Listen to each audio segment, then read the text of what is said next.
सरकार की क्या क्या विशेषताएं हैं इसके बारे में बताना है। हमारा पहला स्टेटमेंट है, नामिक और वास्तविक कार्यपालिका होती है संसदीय सरकार में। दूसरा स्टेटमेंट, बहुमत प्राप्त दल का शासन होता है। तीसरा स्टेटमेंट है, दोहरी सदस्यता होती है।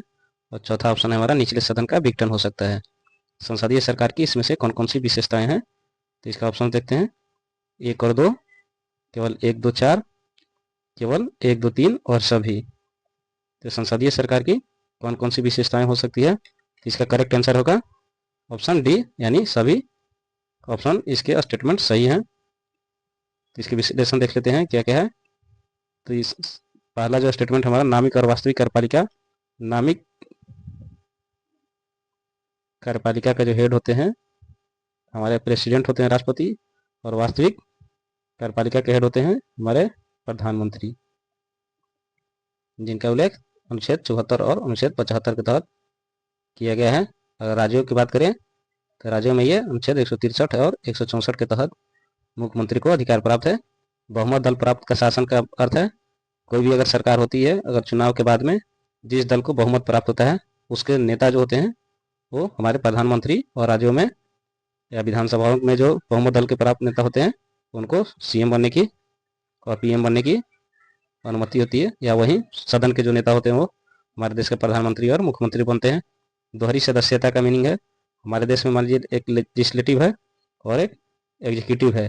तो लेजिस्लेटिव में आते हैं हमारे जितने भी सांसद हैं, यानी जो नियम कानून बनाते हैं, और राज्यों में विधायक और एमएलए।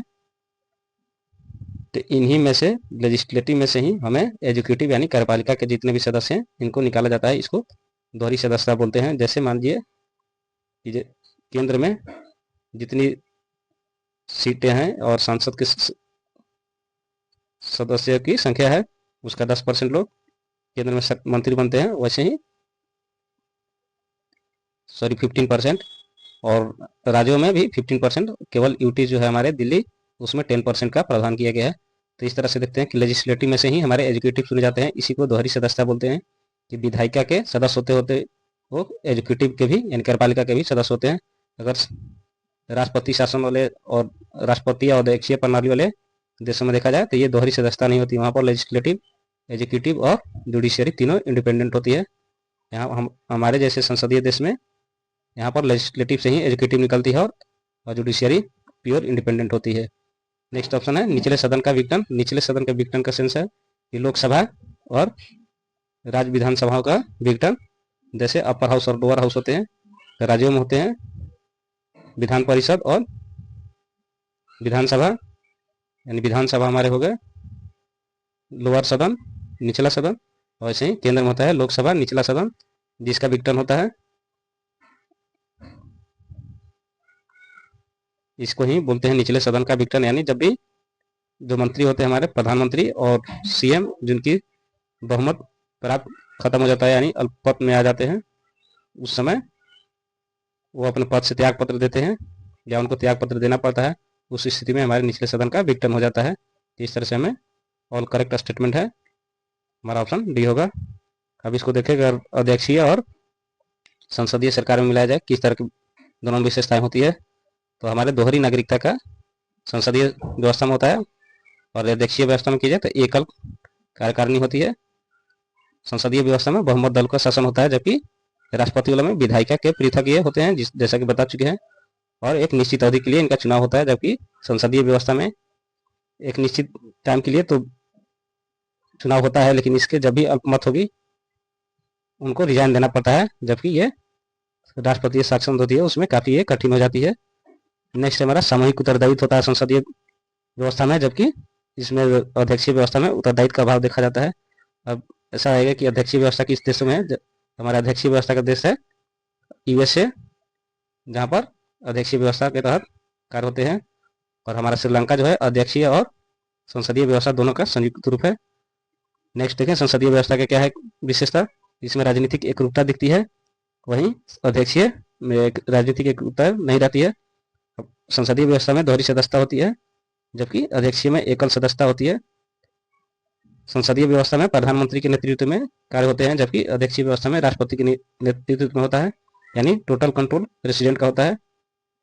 नेक्स्ट हमारा निचले सदन का जो विघटन होता है, जो हमारे ऑप्शन में भी था, जबकि इनका निचला सदन का विघटन नहीं होता है अध्यक्षीय व्यवस्था में। नेक्स्ट है हमारा संसदीय व्यवस्था के और क्या विशेषताएं हैं, तो शक्तियों का सम्मिश्रण होता है, जैसे कि हम लोगों ने पढ़ा है।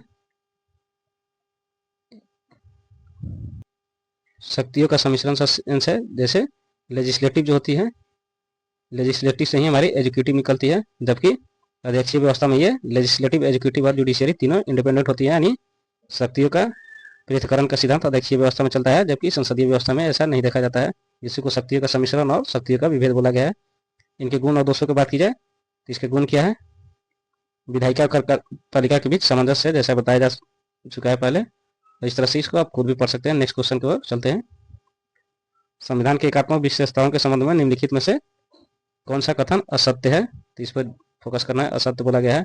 एकात्मक विशेषता, यानी पहले हमें एकात्मक विशेषता के बारे में पता होना चाहिए। एकात्मक विशेषता किसको बोलते हैं, उस टर्म को बोलते हैं जब सरकारें जो होती है केंद्र की सरकार, उसका एक तरह से फुल कंट्रोल होता है, या फुल कंट्रोल वाले सेंस में पावर होती है, जैसे राज्यों पर भी उनका एक अधिकार होने लगता है, तो उस सेंस को बोलते हैं एकात्मक, जिसमें राज्यों की पावर जो होती है एक तरह से केंद्र के अधीन निहित हो जाती है।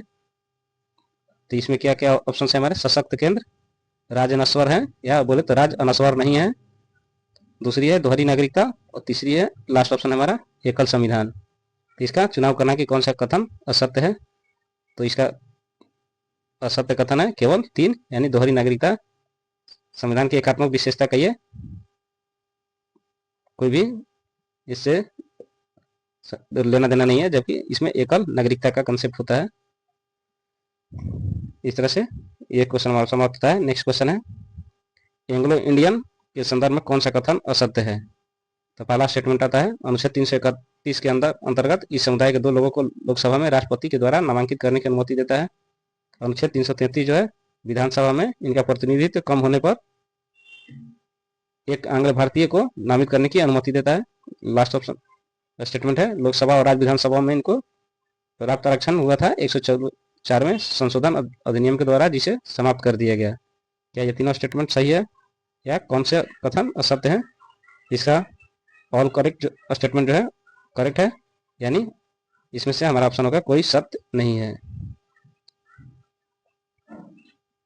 नेक्स्ट है, अगर इसकी थोड़ी सी हिस्ट्री की बात कर ली जाए तो एंग्लो इंडियन किसको बोलते हैं, तो पहली बार ये आया था एंग्लो इंडियन शब्द जो भारत सरकार अधिनियम 1935 में था, उसमें वर्णित किया गया था। संवैधानिक पहचान की बात करें तो हमारे संविधान में अनुच्छेद 366(2) के तहत एंग्लो इंडियन की पहचान दी गई थी। परिभाषा की बात करें किसको बोला जाएगा एंग्लो इंडियन, तो ऐसे व्यक्ति जिसके पिता, खासकर पिता और उसके पूर्वज जो है यूरोपीय मूल के रहे हों, या भारत के क्षेत्र में निवासित हो, या भारत में रहने वाले माता पिता से पैदा हुए हों, उनको एंग्लो इंडियन बोला जाएगा। इस तरह से हमारा छोटा सा सीरीज क्वेश्चन का प्रैक्टिस समाप्त होता है।